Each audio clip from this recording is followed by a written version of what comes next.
Hey everyone, welcome back to my channel. So it is almost the end of 2020, so I thought it was time to sit down and share my favorite makeup products of 2020. I rounded up all of the best products that I tried this year. Some of them are new releases, some of them are older. They're just my number 1 or 2 products in each category. I did film a couple of videos where I shared the best new makeup I tried this year, so if you're only interested in hearing about new releases, I'll link those videos in the description box below. But these are just my tried and true favorites in every category from January all the way through to December. I also filmed a video sharing the worst makeup products that I tried this year, which will be up very soon, so stay tuned for that one. But I would love to know which products you guys tried this year that you loved. What were your staples? I know a lot of our makeup routines are a little bit different this year than they typically are, so if you guys switched it up and you discovered any new favorites or old favorites, let me know in the comment section below. I do have a giveaway for you guys in today's video that I'm really excited about. I've had so much fun doing these holiday giveaways, and I just appreciate you guys and your support in 2020. I know that buying new makeup hasn't been a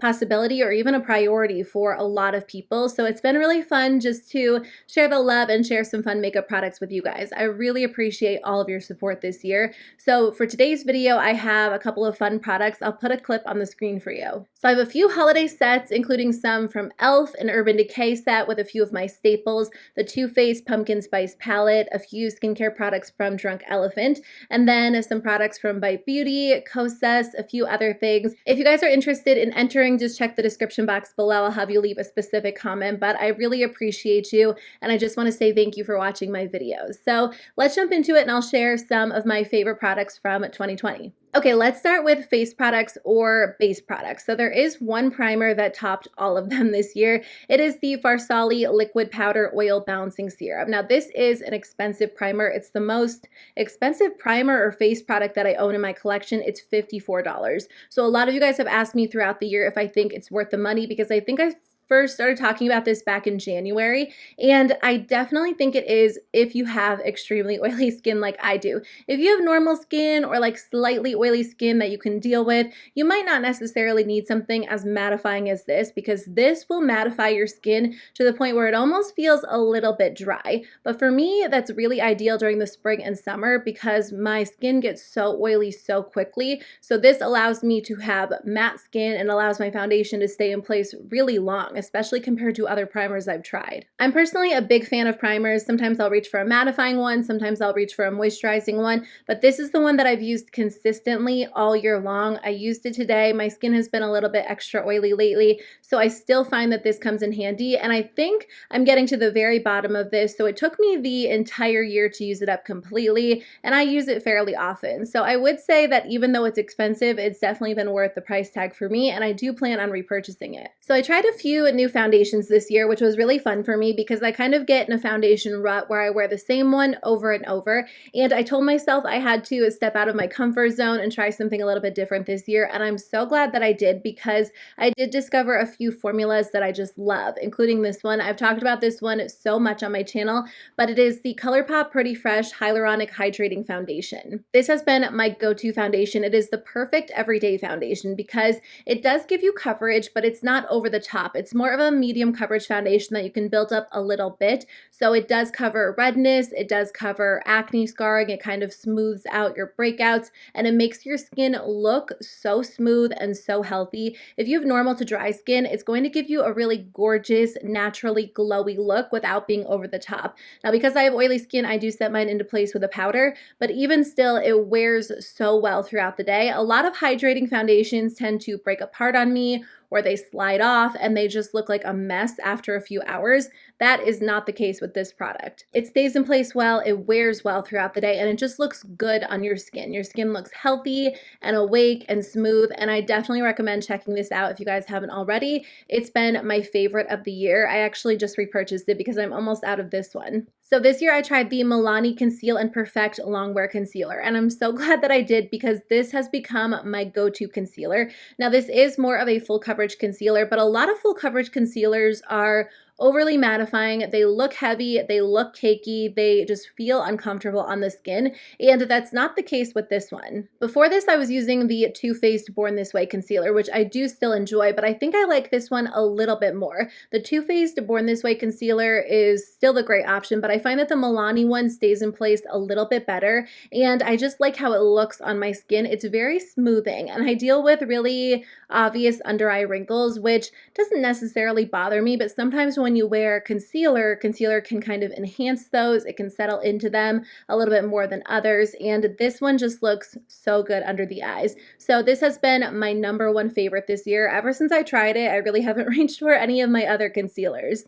So I do have two powders that I want to share with you guys. My #1 powder hasn't really changed for the past few years. It is the Too Faced Peach Perfect powder. This is a loose setting powder, and it works really well to lock whatever foundation I'm wearing into place all day long. But what I like about this powder is the fact that it looks very smooth on the skin. So when I'm going in with a mattifying primer and a mattifying foundation and a powder, sometimes it can be a little bit much, but this powder just looks very smooth, and it does keep my skin matte without looking dry. I don't even know how many times I've purchased this, at least like 6 or 7 times, because I've been using it for years at this point, and it is my #1 powder. But I did try a new powder this year that I really enjoyed that I have to talk about. This is the e.l.f. Halo Glow Setting Powder. So I have the shade Light. They do have a couple of different options, and this has actually replaced the Hourglass Ambient Lighting Powder. I purchased the Hourglass Ambient Lighting Powder in the shade Diffuse Light last year or the year before. It's like a brightening powder that I loved to use under my eyes, and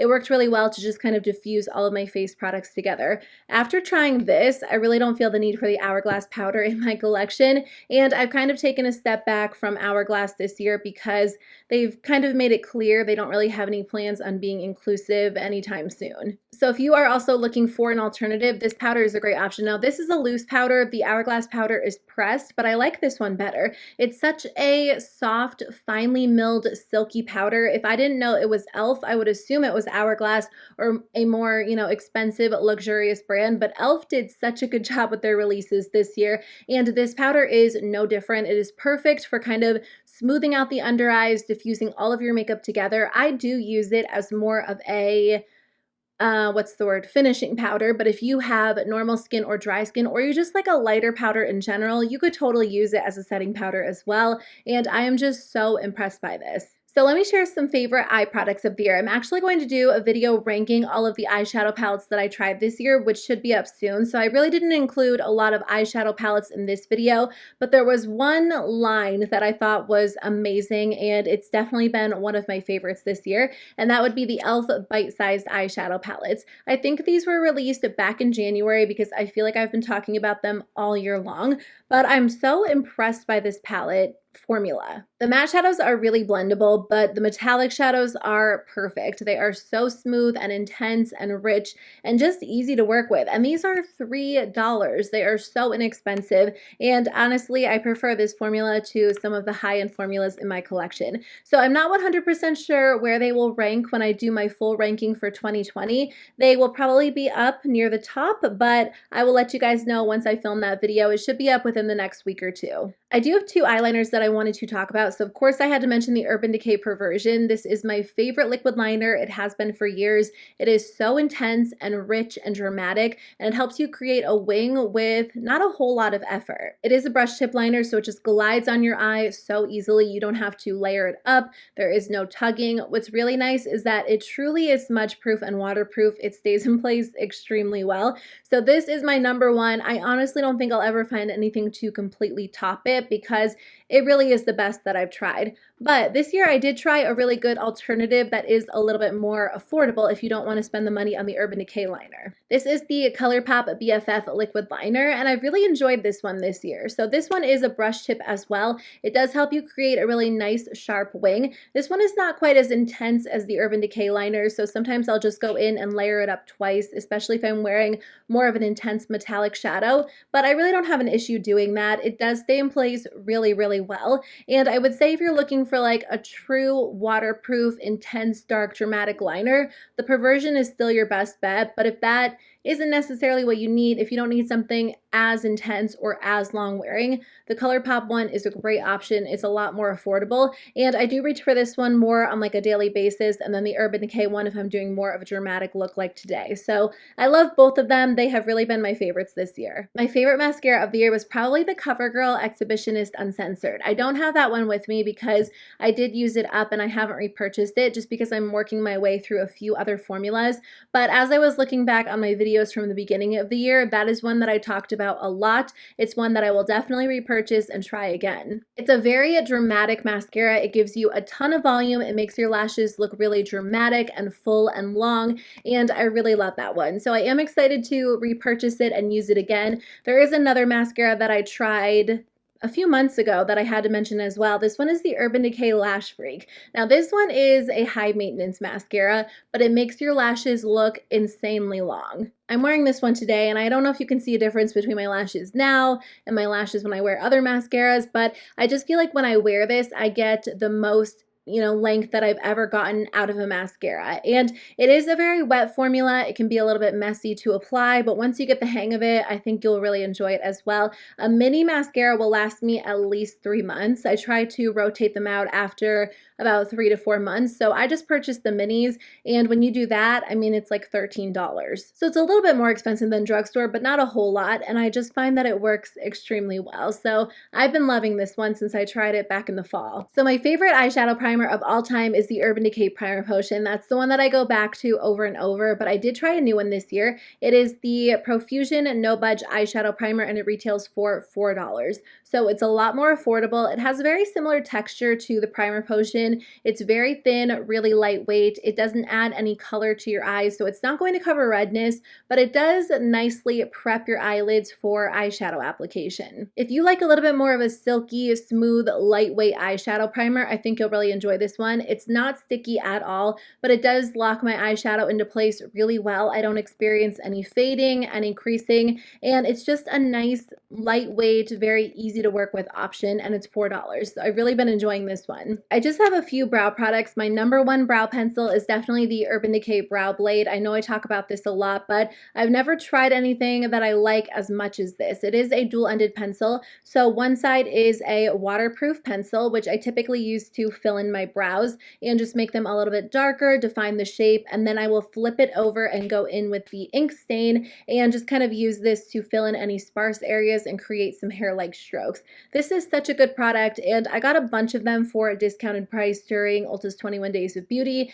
and then I got even more of them for a discounted price on QVC's website. A couple of you guys told me about a bundle. So with that discount, I mean, it's the same price as a drugstore pencil. It is a high-end pencil, so if you buy it for full price, it is more expensive, but you can usually find it on sale somewhere. So I have stocked up and I'll be good for a while, but even still, I would pay full price for this over and over because it's such a good multitasking product. Like, it has 2 different pencils and they work so well together, but they also work great alone, and it's just my number one brow pencil. I've always struggled with my brows over the years, and this just makes it very easy. So for brow gel, this year I tried the e.l.f. Wow Brow, and again, this has replaced an Hourglass product for me. The Hourglass Arch Brow Volumizing Gel is one of my favorite products, but this is so similar that once I use up the Hourglass brow gel that I have, I'll just stick with this one. This is a $4 brow gel. It locks your brows into place, and it also has fibers, so it gives them a little bit more of a thick, voluminous look. I know they have a couple of different shades, and it looks like you don't get a lot of product in here,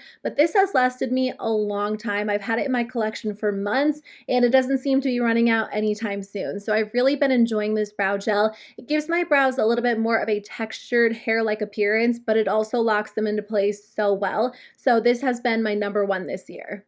Let's talk about a few different cheek products. So this year I tried a lot of bronzer. Bronzer was kind of like my product of the year. I had a lot of fun trying out different formulas, but my number one formula was probably the Essence Sun Club Matte Bronzing Powder Palette. So this is a $10 palette, and it comes with 4 different bronzers, which is really nice. Now I know that not everyone is going to have a need for 4 almost full-size bronzers in their collection, because a lot of people just like to go in with one shade over and over. But for me, this palette has been nice because I did use a little bit of self-tanner this year. I got a natural tan from being out in the sun, and I was able to really customize my bronzer shade with this palette. You can use the other shades for eyeshadows if you don't want to use them as bronzers, but the formula is just very smooth, really blendable, very easy to work with, and this whole palette is $10. So if you feel like you would like to have a couple of different options in your collection, this might be an ideal choice for you. If not, if you are like a makeup artist and you're looking to get started with some affordable options, you really can't go wrong with this. And I think they did a good job with the color selection in here. So I have been really impressed by this. I think it performs really well, and it's definitely my #1 choice. So I actually didn't try out too many blush and highlighter formulas this year. I feel like I was just kind of shopping my stash, sticking with what I knew. So my favorite highlighter is definitely an older highlighter, but it was in my project pan, so I feel like that kind of forced me to use it a lot this year, but honestly, I didn't mind because I do love using this one. It is the Becca highlighter in the shade Champagne Pop. I did hit pan on this, and I was so excited because I've never hit pan on a highlighter. It takes me forever to use up highlighters because I'm not super heavy-handed with them, but also I just feel like you just use a small amount when you do use a highlighter. It's not necessarily something that you put on your entire face. So I was excited to finally hit pan on it. It just made me happy to know that I could do it, and I really just enjoyed using this all year long. I used it starting in January all the way through to December, and I feel like because I did that and I included it in my project pan, I just didn't feel the need to buy so many highlighters this year. The truth is, I feel like a lot of highlighters look very similar on my skin, at least the formulas that I like to go for, so I've been really content with this one. The formula is great, it looks smooth, the color goes with a lot of the makeup looks that I like to wear, and it was definitely a throwback because I think, you know, Champagne Pop was popular years and years ago, and it was still my favorite this year. So that was definitely my #1. I wasn't super into blush this year. I do like blush in general, but I feel like I kind of go through phases where I love it and I have to have it, and then I go through phases where I just don't want to wear it. And I kind of went lighter with makeup in general this year, so a lot of the time I would just skip blush and highlighter and maybe just stick with bronzer. But there is a formula that I tried this year that I did enjoy. Now these have gotten some mixed reviews. These are the e.l.f. bite-sized face duos, but I really enjoy these. I think that you can build them up to be pretty intense on the cheeks. They have a couple of different options. I mean, they have more than a couple. I think they have like 7 or 8. Each one comes with a matte side and then also a shimmer side. So you can use the sides separately and go in with the matte side on the cheeks as a blush and then go in with the shimmer side as a highlighter. What I do is I typically mix them together for more of a glowy blush look overall. And I think they apply well, they blend well. Like I said, they do build well, and they just look nice on the skin. So I've been a big fan of these. They do wear really well throughout the day too. So overall, I think the formula is good. They're $3 and I don't have any issues with them, but I know that some people find the formula to be maybe a little bit more on the dry side. Because I have oily skin, I feel like I don't mind that because they do stay in place well and they don't seem to fade throughout the day, but I do like them. I think they work really well, and they've definitely been my favorite of 2020. So I know 2020 has been a very weird year for lip products. Some people are wearing them, some people aren't, but I still wanted to share some of my favorites because hopefully in 2021 we'll be able to wear more lip products, and I feel like brands just came out with good lip products this year. Back in the spring, I did try out these Bite Beauty Power Move Creamy Matte Lip Colors, and I have enjoyed them all year long. I will reach for these randomly when I just want a little bit more of a long-wearing formula that's not a liquid lipstick. So these go on really well. They're very, very comfortable, but they do dry down to not a complete matte finish. I would say they have more of like a semi-satin finish. So they aren't necessarily glossy or super matte, but that's why I like them. They're very comfortable, they're very creamy, but they stay in place really well. I think Bite Beauty might have reformulated these because I know they had them in the past, and I had tried them in the past, but I didn't really feel strongly either way about them, but this year I've really been enjoying them. Now, I don't wear a lot of lip products out these days, but if I'm filming a YouTube video or I have a Zoom call and I just want something that's going to stay in place well, not move around, not get on my teeth, these are great, and they smell really good. They kind of have like a fruity smell. They kind of smell like the Bite Beauty Amuse Bouche lipstick smell like, or used to smell like, because I know they discontinued those and they're reformulating them, but this formula is great, and it will definitely be one of my go-to formulas moving forward. They have a lot of gorgeous colors, and I can't get enough of them. They were definitely one of my favorite products this year. The other lipsticks that I really liked this year were the e.l.f. Sheer Slick Lipsticks. I've been talking about these for the majority of the year. They first released these back in the spring, and they came out with some really fun, bright pops of color that were great for the spring and summer. And then they also added a few new shades for the fall season as well. But these are so good for everyday wear because they're very comfortable, very glossy, really moisturizing, very lightweight. It almost feels like a lip gloss, lip balm hybrid. They do have pretty good pigmentation, so if you layer them up, you can get a pretty bright pop of color. But if you just kind of dab them and rub them in with your finger, you definitely get a more sheer wash of color. I like these because I do wear them on their own, but sometimes I'll apply them over